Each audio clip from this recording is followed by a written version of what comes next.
I think a few more people might trickle in, but I'll go ahead and start. Welcome everybody to the Center for Science, Technology, Medicine and Society. I'm Sam Evans, I'm the Associate Director for Research, and it's my great honor today to be able to introduce Professor Steve Woolgar, who is the Professor of Marketing and the Director of the Science and Technology Studies program at the University of Oxford. I've known Steve for 12 years now. Wow, that's fun. And I took his STS courses. He was my first introduction to STS, actually. So I'm very grateful to him for getting me into the groove. He has areas of expertise within the field of STS that include governance and accountability relations, mundane objects, and ordinary technologies, provocation and intervention, the visualization and evidence topics, social theory, and the use of neuroscience in business and in management. You may know him by his many books. He was author with Bruno Latour of Laboratory Life. He was, or is, I guess. Books should always be spoken of in the present tense. His most recent book is on mundane governance, ontology and accountability with Daniel Nayland. He has also authored Machine at Work, Technology, Work and Organization with Keith Grint, and a book called Science, the Very Idea, which was very influential in the late 80s STS debates. When I was at Oxford with Steve, he was directing the Virtual Society program that examined a wide range of social impacts on new electronic technologies. He's also had a lot of work outside of the university as senior advisor to numerous international organizations and research councils. And in 2008, he was awarded the J.D. Brunel Prize, which is the highest honor that the Society for the Social Studies of Science awards for a distinguished contribution to STS. His current work focuses on areas of mundane governance, neuromarketing, and web-based rating and ranking schemes. But he also has a project here, which is a project that I've always actually, whenever anybody asks me, well, so what is Steve Woolgar like? I usually come back to them and say, well, if you give him a statement, he will say, but it could be otherwise. And then he'll go about unpacking that. And that is, to me, the essence of a Woolgarian analysis. So I'm glad to see that he's presenting this as a primary focus for his work. And the way that he would describe it, I think, if you're the person who wrote the bio on your Said Business School page, would be a profound resistance to stabilize anything. So with that, I give it over to Steve Woolgar.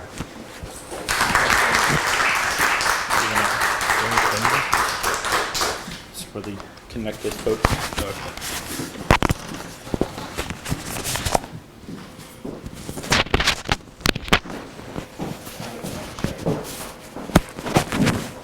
Thanks very much, Sam, and thanks for the invitation. It's really nice to be here and to be able to try out some ideas on this impressive group. Yeah, that's right, and thanks for a just wonderful build-up. I suppose Bulgarian is better than Bulgarist, or anyway, yeah, all right. Yes, so this is a book-length project I'm working on this year. It could be otherwise, and in a way it's trying to get out of my system, no that's probably not the right, but really explore some of the ramifications of provocation. And what I want to do in this talk is to look at some different dimensions of this. So the talk's organised in terms of talking about, well, the things in the subtitle really. So provocation, irony, limits, and I'm going to talk about the idea of the limits of provocation and of irony in relation to the way in which 9/11 was reported and continues to be reported. So let's start with provocation.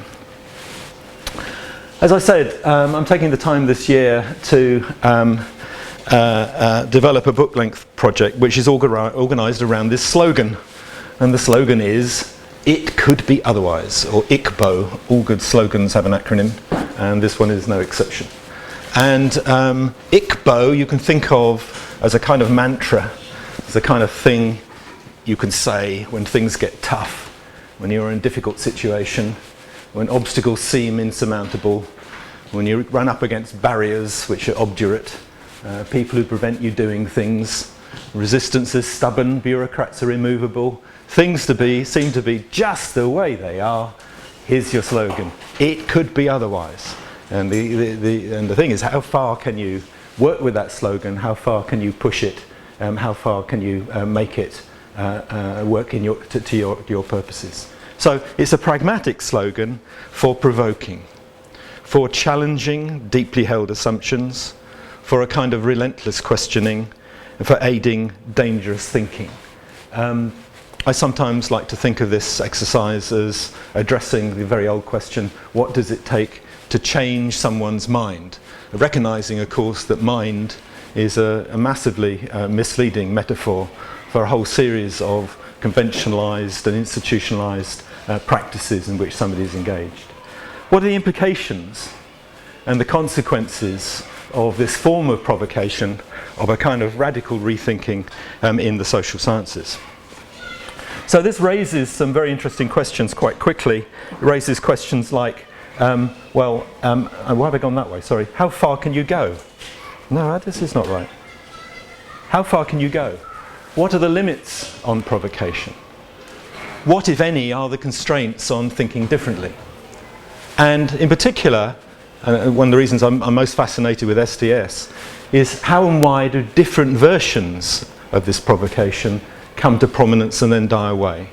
And I'll talk about the way, my version of a history of the STS, which shows how that happens. What accounts, if you like, for the attenuation of provocation and dangerous ideas?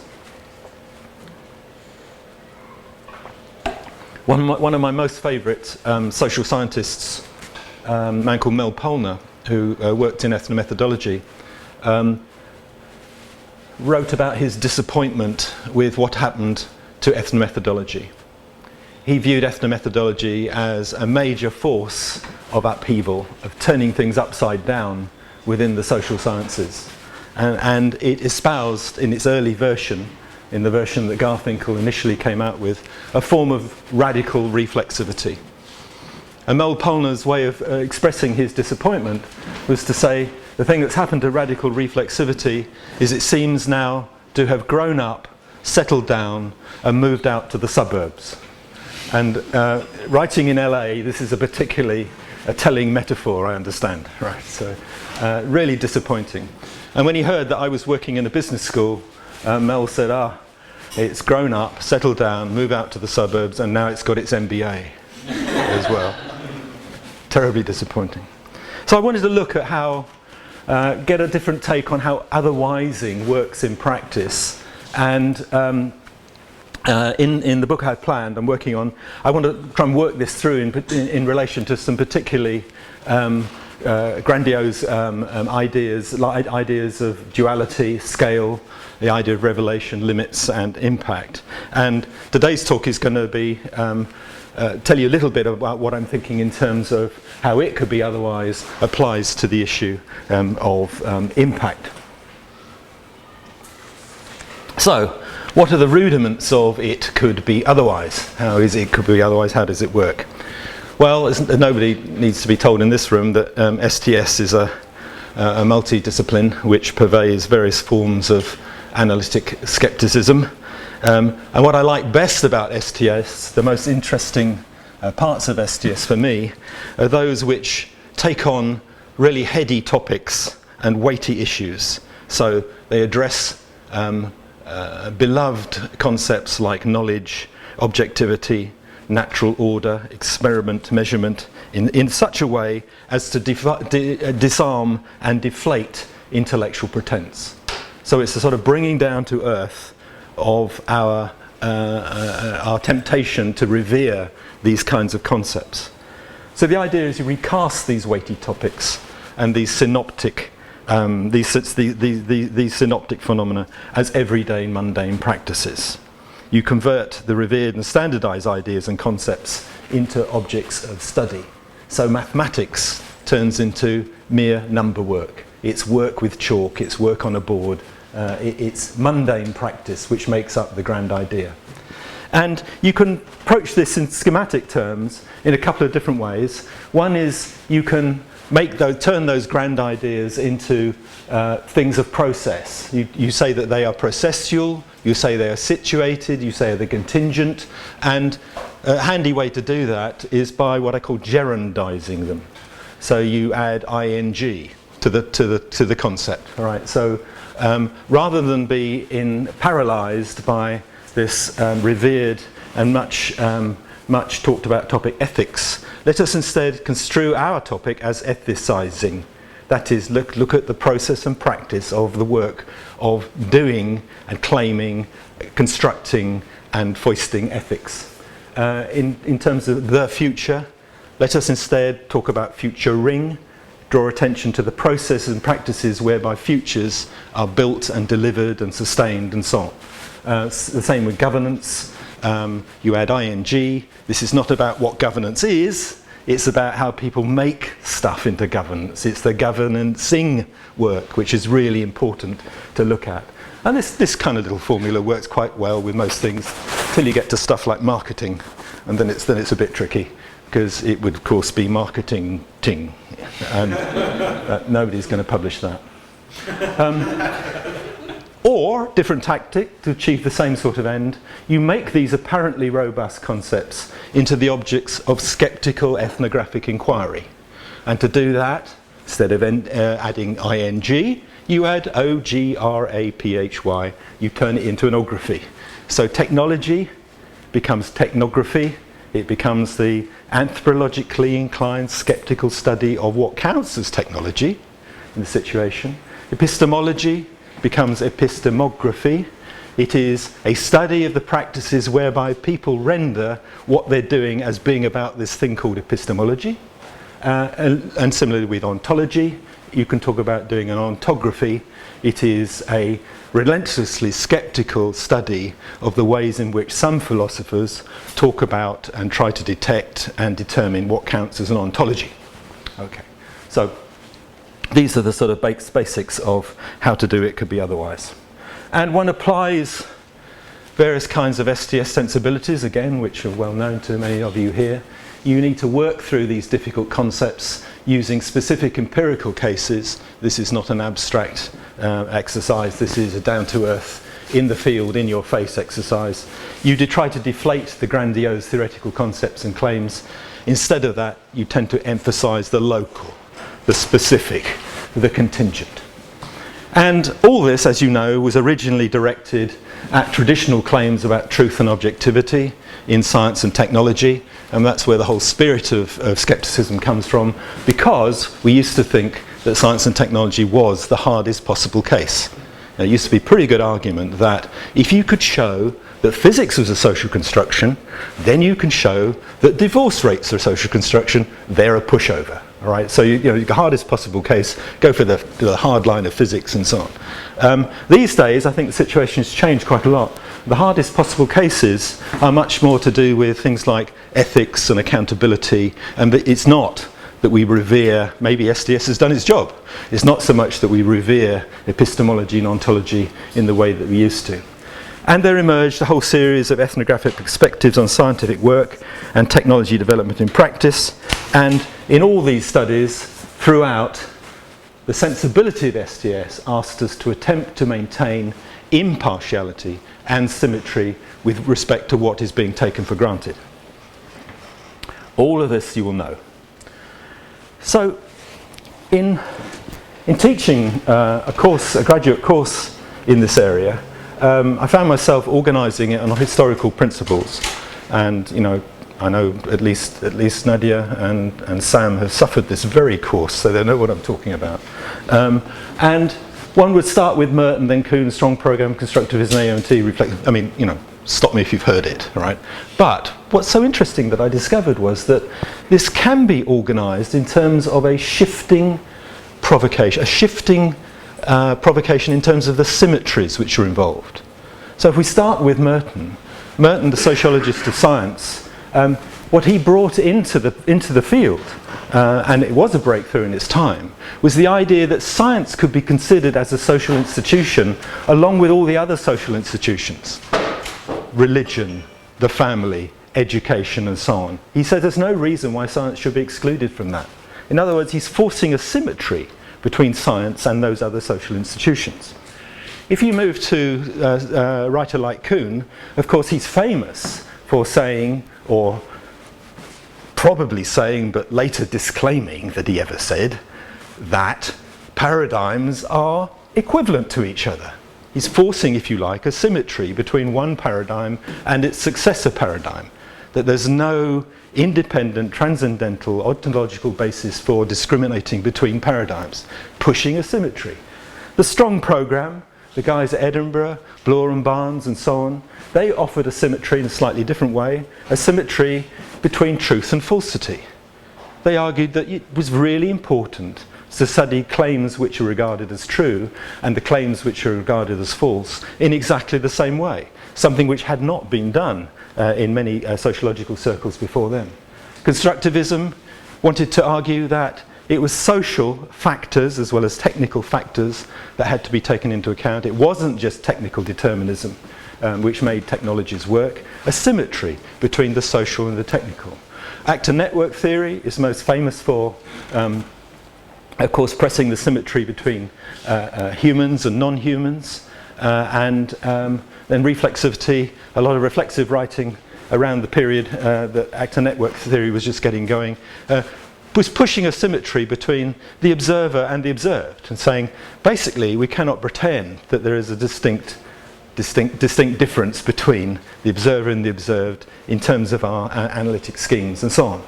And moving right on into things like relational ontologies, ambivalence, fluidity, multiplicity, deferral, which I think still currently are trying to work out a whole series of proposed symmetries. So you've got a whole series of successive symmetries which go like that. Now, you can also make the same chart work for, if you think about different provocations on essentialism. For each of those symmetries, in each case, the school involved is trying to press home or trying to provoke what we'd taken for granted in terms of what was essential and what could not be thought of as essential. So I'm just running exactly the same slide, as it were, like that. Now, so this is all very exciting stuff, and what I love about STS is that in each of these incarnations it causes trouble, right? So it can upset people, it can provoke, it can cause trouble. But sorry to say, it's also possible to identify quite a lot of backsliding.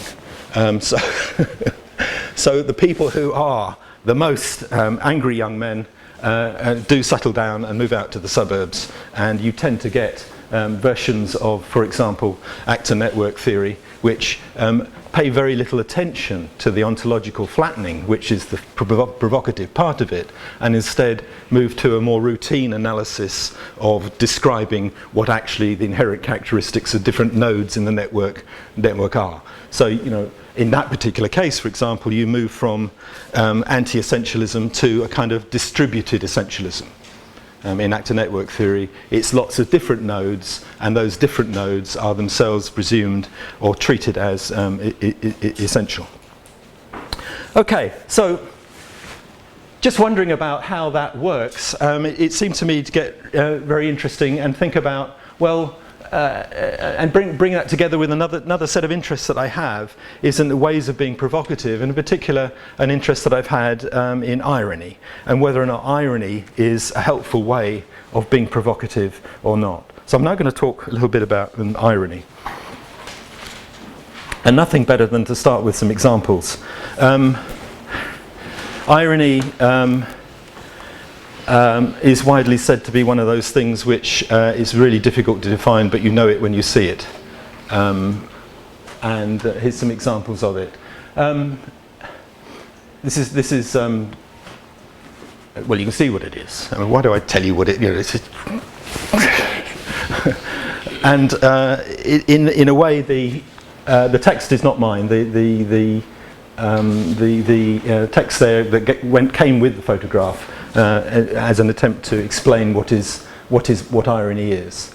And basically, what you see going on there is, of course, that the stop sign is itself being ironicized with an additional text there, which makes it into the thing you should stop is to stop defacing stop signs.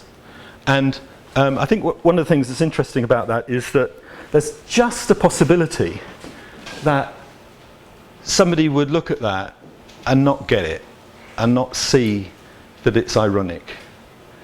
That somebody would say, oh, okay, so this is asking us not to deface stop signs. Right?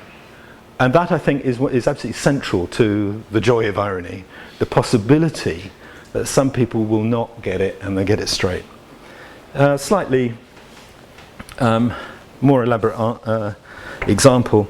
This is at the post office counter, and it's late Saturday morning, and post offices, as we know in this state, close at 12:30, I think, don't they?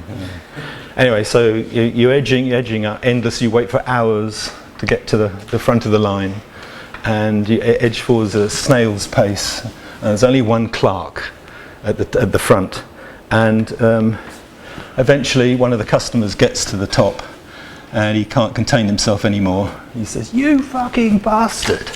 Have you any idea how long we've been standing in line? I've been waiting 45 minutes. Is this the best you can do? What a bunch of losers!" And the clerk replies, "You foul-mouthed git." It sounded a bit British, actually, didn't it? "We don't need your sort in here. You are the problem, pal. Why don't you just fuck out of here?" Right? And the reply is, "Ha! So how are you, Jeff?" "Ha! Yeah, not so bad. Yourself? How's the kids?" I mean, I think this is one of my favourite examples. And again, it's got some elements in it which I want to go into in more detail. But it's got things like the performance of these utterances is meant to, or seems subsequently to have keyed off the possibility that there are people, perhaps people standing in the line around, who might not get that these guys know each other and are friends, as it turns out in the later two utterances.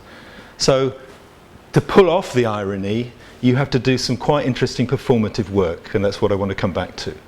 You have to perform the possibility that there are people listening who won't get it.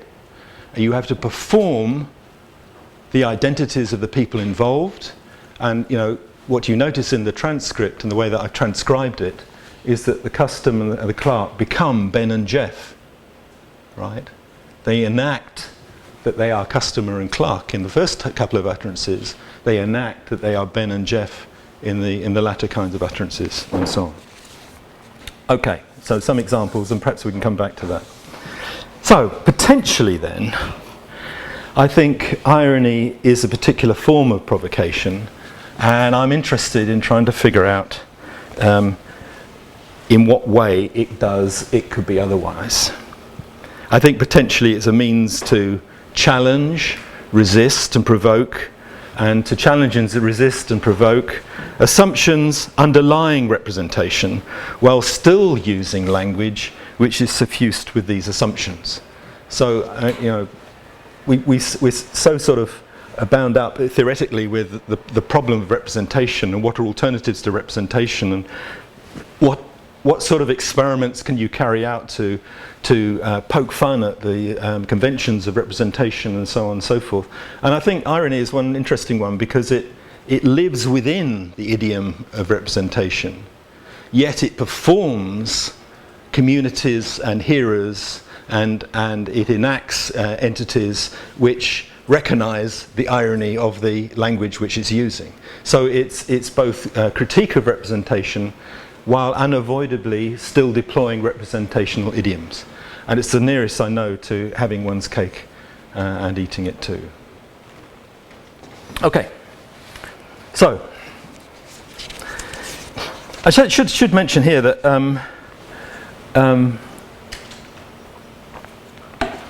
indulging myself in an interest in irony, I've run up against a number of warnings against studying irony. So people have said you really should not study irony. And one piece of advice from a good old friend Donald Campbell was that the problem with studying irony is that takes all the joy out of it. That as soon as you make any attempt to codify what's going on in irony, you lose the joy because it's something ineffable which cannot be grasped and so on. I had the advice from Karen Noor Katina that irony is just a waste of time because everything ends up just being irony, you know, that was pretty scary, you know, everything being just irony. And Steve Shapin, who I noticed was a guest earlier in the year here, in his inimitable way, said that I would just end up pumping irony. So, definitions. It's something like to say one thing but mean something else. It is an expression of meaning by words normally conveying opposite meanings, apparent perversity of fate or circumstance. It is a rhetorical device, technique or event characterized by an incongruity or contrast between the expectations of a situation and what is really the case. And I find these terribly wooden. You know, they seem to be, perhaps Donald Campbell was right, you know, trying to pin down this stuff in a terribly mechanical way. We should particularly note and have our STS antennae buzzing whenever anyone uses the phrase, what is really the case. Right. To have it included in the definition, something that depends on what is really the case.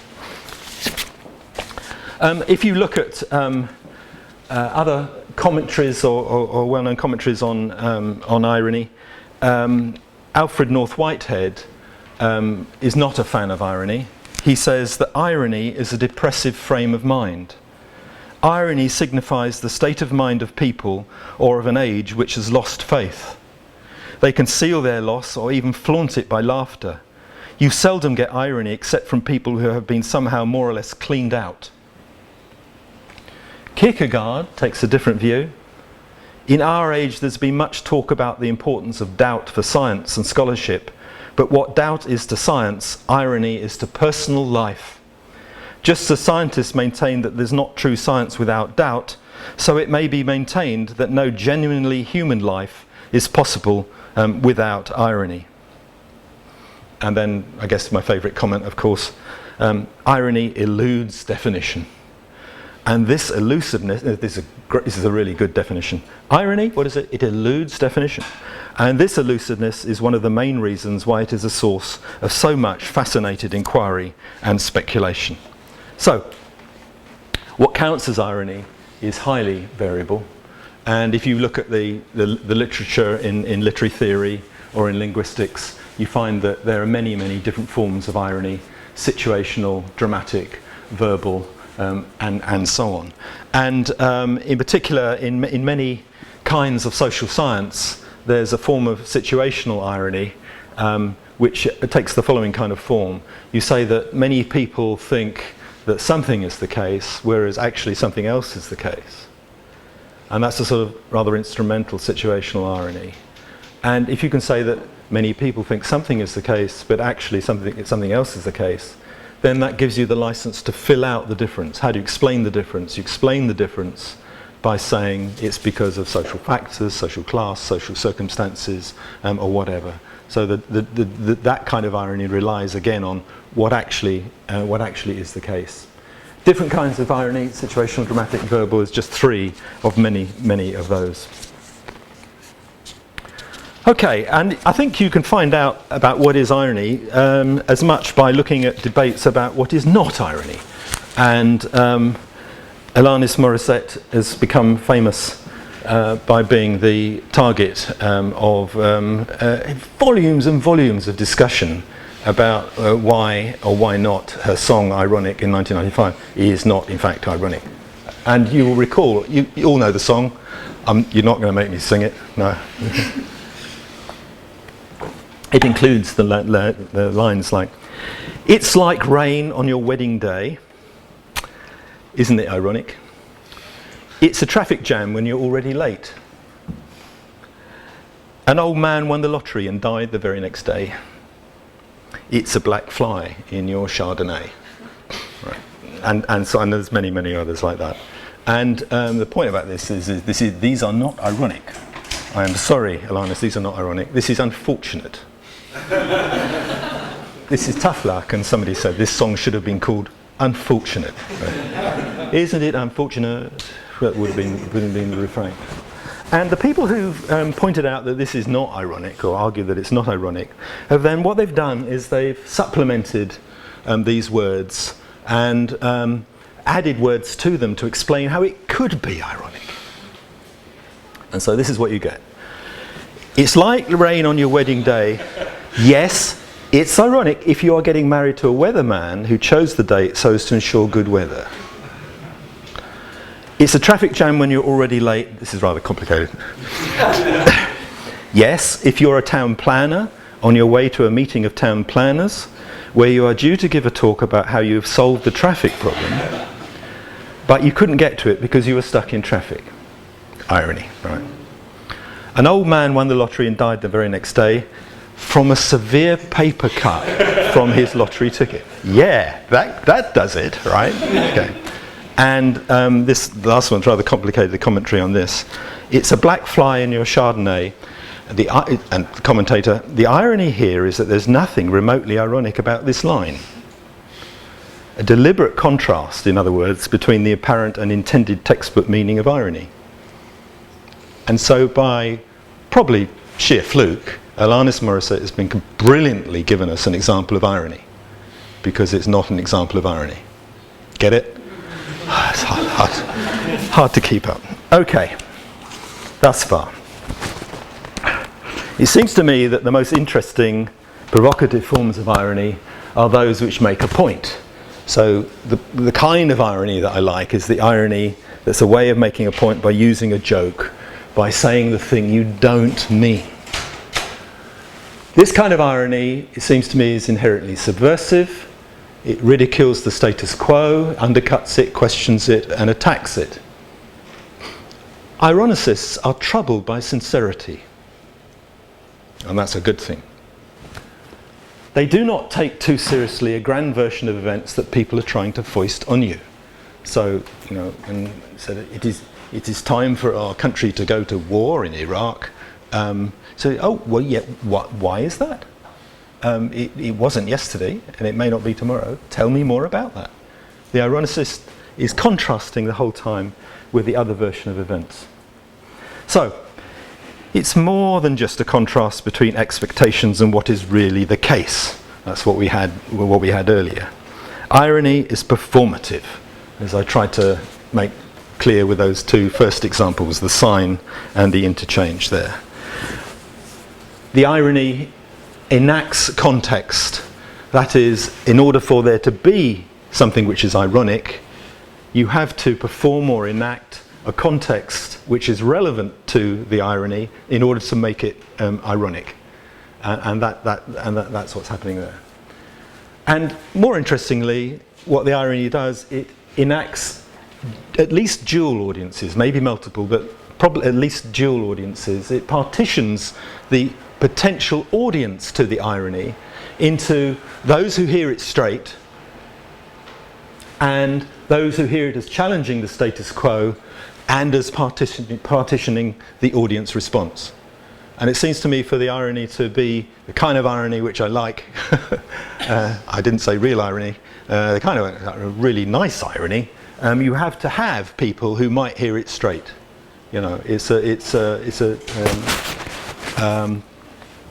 Spike Milligan, the very much loved national treasure of sceptical humour, anarchic humour, who died a couple of years ago, had on his tombstone, "I told you I was ill."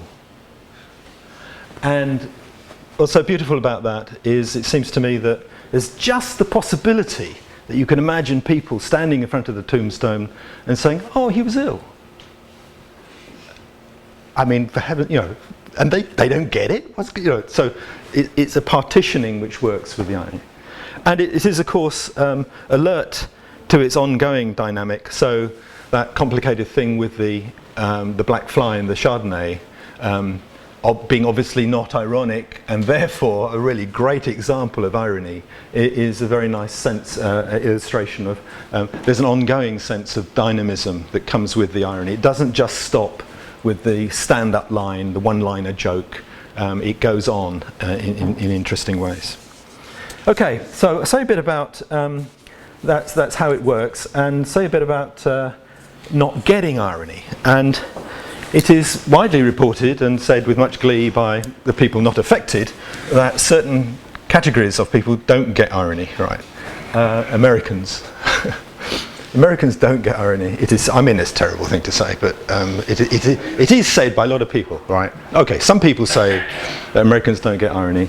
By contrast, for example, with Australians who get irony. And I heard a discussion about this interesting national difference not long ago. Somebody explained that the British sent all the jolly convicts to Australia, the oppressed minority for whom irony is a great mechanism for managing their oppression and so on. Whereas the British sent the Puritans to America, and the Puritans weren't at all keen on irony. Germans don't get irony, it is widely said. More interestingly, those without social cognition or a theory of mind. Those for whom it's difficult to figure out what's going on in somebody else's head, what the world looks like to people other than yourselves. And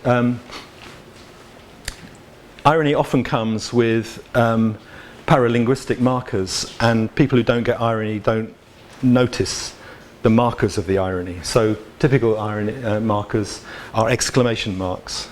You know, when a hurricane's blowing and you say, "Lovely weather we're having," exclamation mark, right? That's the marker that there might be something ironic going on in the, or ha, right? Or one which is popular over the last few years, especially in the American context, is nap. You know, so hurricane blowing, great weather we're having, not, right? That's a sort of, that's a sort of marker too. Interested in that in other languages there are more and less of these markers. So evidently in Hebrew, davka, it works quite well as a marker. Yeah, right is also a kind of linguistic marker which works too. And there's a whole series of other kinds of markers which are associated with irony. The way you stress when you perform the irony, how you stress the sentence. Nasalization is apparently recognized by linguists as a mode of indicating irony is present. Kinesic markers, so that you can do inverted commas on things for irony. And morphological, which means you can surround the statement with ideas like "so we're told," or "that's what it looks like," or and things like that. So not getting irony is the possibility of not being able to recognise those markers. And somewhat inevitably and rather depressingly, I discovered that, of course, irony has been studied as a brain function. And I find this a bit depressing because, what I imagined I was into was the thing that it was least possible to reduce, to like a biological mechanism or, any kind of other human behaviour. Okay, you can reduce it, but irony, please. No, irony turns out to be a function of the brain. Can you imagine it? Okay, so neuroscientists reckon that the loss of the ability to detect irony is associated with some form of frontotemporal dementia. And there's been a number of experiments carried out on the ability to detect sarcasm from paralinguistic cues. So this research would play a video to subjects, and the video would comprise a teacher giving a class, a lecturer giving a lecture, and somebody coming in 10-15 minutes late. And the person coming in would say, "Sorry, I'm late," and the lecturer would say, "Oh, I'm sure you couldn't avoid it. Must have been something really important that meant you couldn't get here on time. You all get the irony? Yeah, okay. Anyway, some patients who had this form of dementia couldn't get it. It just went over their over their head. And it turns out that and this is the interesting thing, and this is why I'm still going with this. The left hemisphere, the front temporal lobe, is associated with language and social interaction. So they expected that among the people who didn't get it, there would be some evidence of loss there. But in fact, it turns out what they discovered was the loss was all in the right hemisphere, the parahippocampal gyrus, which is mostly associated with the detection of social context. So I never thought I could use brain research in any way at all, but what this is telling us is that the brain, the evidence from neurological studies, is that it's the inability to detect social context which is tied up with the inability to figure out what is irony. Okay,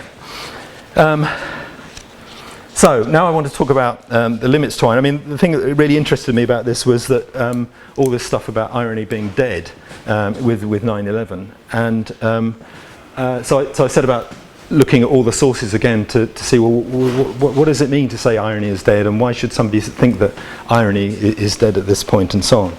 Well, there are arguments, of course, which predate 9/11, and a book, some of you might know it, by Jedediah Purdy, which talks about irony and commitment in the United States, has a long argument which says that irony is irresponsible, and irony gives rise to lack of commitment, and we should be bolder about seeking truth, and so on.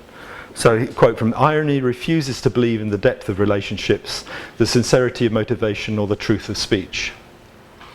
A quote from Stephen Thompson, who one of the editors of The Onion. This is 3 days after the 9/11 bombings. I heard a staff member saying something chilling: the age of irony is dead. And then the most famous one from the editor of Vanity Fair, Graydon Carter, who said there's going to be a seismic change. I think it's the end of the age of irony. And this prompted some sort of counter arguments quite quickly on irony is dead, long live irony, from David Beers. And Jon Stewart on The Daily Show wondered whether all kinds of humour had to be stopped now. Does 9/11 also mark the end of puns, he said. And later on, after Obama was elected, the US has become an irony-free zone. And writing more recently, Lear talks about the end of irony as a rundown sense of a detachment and lack of commitment prevalent in the 1990s. So what you seem to be seeing here is not so much the end of irony as a whole, but a kind of re-grasping of a particular sense of irony as against to the kind of fashionista type of irony which was quite prevalent in the 1990s. So, limits. What are these limits then? Well, it's fairly safe to say that in the immediate aftermath of 9/11 there were serious doubts about the wisdom of satire and humour. And the Onion staffers agonised about whether or not to put out an issue, and they actually cancelled the 19th of September issue. And it's very difficult now to figure out whether they cancelled it because they thought humour was inappropriate, or whether they cancelled it because, well, to get an issue out, given all the circumstances and issues about people coming in for work and the paper delivery and all the rest of it. The Daily Show went off air for 9 days, and Gilbert Gottfried was one of the first people to make a public joke about 9/11, and he was hissed at. The joke was that there's this thing called a roast. I mean, I didn't know what roasts were, but there's a place in New York where they have annual roasts. And does everyone know what a roast is? Yeah. Like a roast is where you say very unpleasant things and make very bad jokes, cruel jokes about a particular celebrity. On this occasion it was Hugh Hefner, I think, that's right. And they lined up a load of comedians to say nasty things about him in a jokey way. So they have a roast. I mean, it's delightful for anthropologists. The natives have a roast. You know. But anyway, he said that he wanted to get a direct flight there to the roast, but it was a flight where they said they had to stop at the Empire State Building. And there was, you know, it's reported that this is very well documented, that there was hissing at the joke, and somebody yelled out "too soon," which is very interesting, you know. And when The Onion did come back in publication on the 26th of September, it is quoted by an article by Kazan that the Onion writers aimed their bile at the hijackers, and the paper was deluged with fan mail from readers who found catharsis in the terrorists' derisive rendering. So what The Onion did, we're going to have a look at that in a minute, what The Onion did was they ironicised the whole the hijacking, and readers, according to this account, enjoyed that because it was the terrorists who were being ironicised. And I think that's quite interesting to contrast with what actually happened there. These are some of the headlines in the 26th of September of The Onion. I want to read out some of them for you.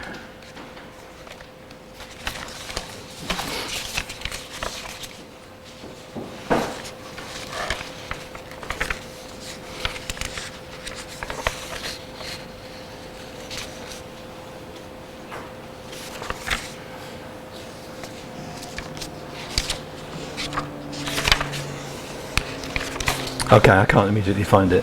Hijackers surprised to find themselves in hell, and had an interview with one of the hijackers who said that he was promised a land of milk and honey and 50 virgins, and here he was in hell, and that was a rum deal because they'd broken the promise that if he attacked America, he would be fine, and so on.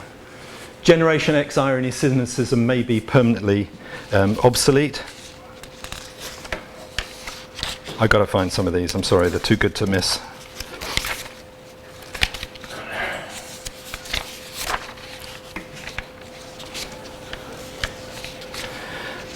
They interviewed somebody called Dave Holt, 29, who often appears in The Onion.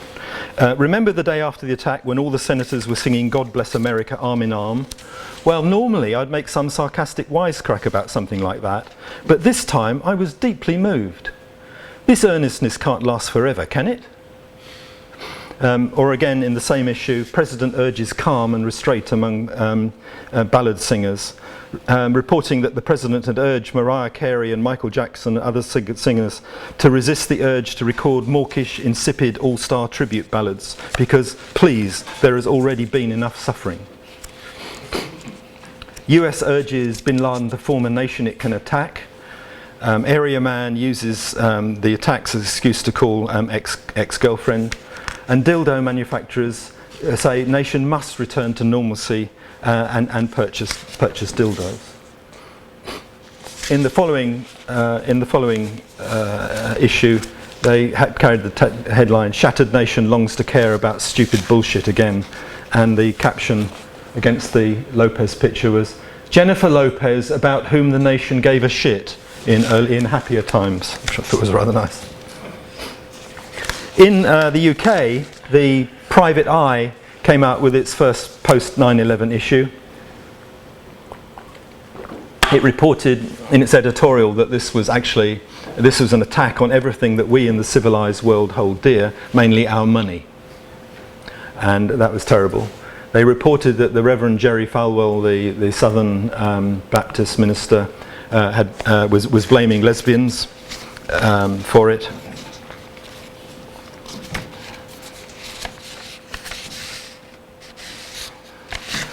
Because God had held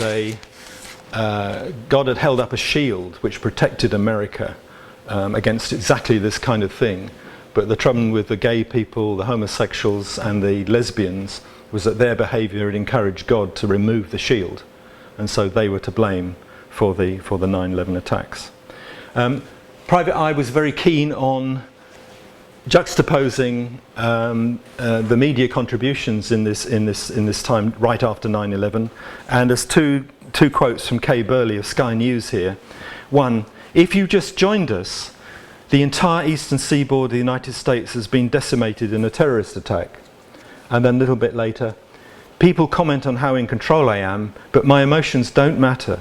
When I'm telling the news, all that's important are the facts. And media hypocrisy, again with the Guardian newspaper. The period since the tragedy has been characterised as a retreat from banality. Editors and broadcasters have rightly judged that their audiences are in no mood for the niblets of trivia which used to form their staple diet. And the page before that, the headline reads, "To die for, what made Nigella Lawson decide to go blonde?" Right? So they're very good at listing the things. Private Eye came across a list of inappropriate songs which was sent out by Clear Channel to its 1,100 American radio stations, songs which should not be played in the immediate aftermath of the attack on the World Trade Center. They include Bits and Pieces by the Dave Clark Five, In the Air Tonight by Phil Collins, A World Without Love by Peter and Gordon, Morning Has Broken by Cat Stevens, He Ain't Heavy, He's My Brother by the Hollies, Imagine by John Lennon, Stairway to Heaven by Led Zeppelin, and about 20 or 30 more of those things. And the front cover ran with this: Bush takes charge, and at the moment of revelation, when the aide whispers in the ear of George Bush and says, "It's Armageddon, sir," Bush replies, "Armageddon out of here." And it's also a play on your previous president's inability with the English language as well. The paper included an offer of your own free 3-minute silence, and readers are invited to join in the above silence as a mark of respect for the 328 special tragedy supplements that we have been forced to publish this week. The paper also included a special cut out and keep subscription cancellation form. So, dear sir, I was shocked and appalled by the cover stroke cartoon stroke article stroke crossword delete as applicable in the latest issue of Private Eye. I have been a reader for years and have never been so offended. Please cancel my subscription at once. And actually in the next issue, Mr. O. Bin Laden sent in a cancellation form, which the editor said may not be, probably not genuine. In the next issue, what's extraordinary in the next issue was that the polarization of views about the ironies which Private Eye was perpetrating.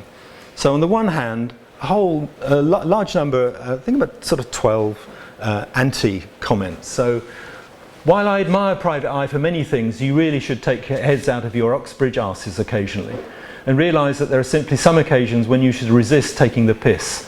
6,500 dead and a terrorist atrocity is one of them. And sorry, but this time you missed it badly. The Armageddon issue was tortured and highly offensive to many. I lost friends in WTC. There's no funny joke that can be made about some old lady hit by a bus at high speed, and certainly no joke when a couple leap from floor 102 to their death, hand in hand rather than be consumed in flames. I regret to say I didn't find number 1037 funny. In fact, under the awful circumstances, I found it to be nauseating. Equally, a much larger number of letters praising Private Eye. Thank you, thank you, thank you for talking common sense, being rational, and exposing the voyeur coverage of the terrorist attacks by television and papers. Your approach has been far more sensitive than that of any other media organisations. Keep up the good work. Congratulations on your current issue. Very frank, funny, and refreshing after 10 days of Armageddon newsprint. Well done. Thank you for keeping your nerve over the awful business in New York. You do realise, of course, that you will henceforth be considered to be terrorists under Uncle Sam's new "if you ain't for us, you're against us" policy. congratulations, the I is a much needed voice of sanity in such times. And these letters went on for, the pros and the antis went on for a few weeks until the editor called a halt to it, and he called a halt to it saying that the pro letters in the end had outnumbered the antis by about 100 to 1. Okay, so I think what I've tried to do here is to give you a sense of how, what kinds of irony might be associated with provocation. And I just want to conclude by saying that in the context of this inquiry into it could be otherwise, it's very important to look at the operation, consequences and fate of provocation. And I've been looking today, or trying to think about irony as a mode of provocation. Certainly, it comes in many varieties and degrees, and crucially, I think, it's a form of otherwising, it's a form of provocation which involves audience and community performance and partitioning. And it seems in retrospect that calls for the end of irony, sometimes called the end of the American holiday from history, refer to a debased version of irony. One of my fun to read favourite philosophers, Slavoj Zizek, says, now is the time to resist the simple choice of taking sides. We mustn't be forced into us versus them, which I think, you know, lifts my heart, because I think, are we saying Zizek is about to become ironic? No, he says the real choices are hidden, and then he exposes what the real choices are. And the real choices are the capitalist America, which supports the terrorists, or non-capitalist America, anti-capitalist in his view, and so on. That's all I'm going to say. I have some things to say about 9/11 conspiracy theories if people want to talk about that in the questions, but thank you for that.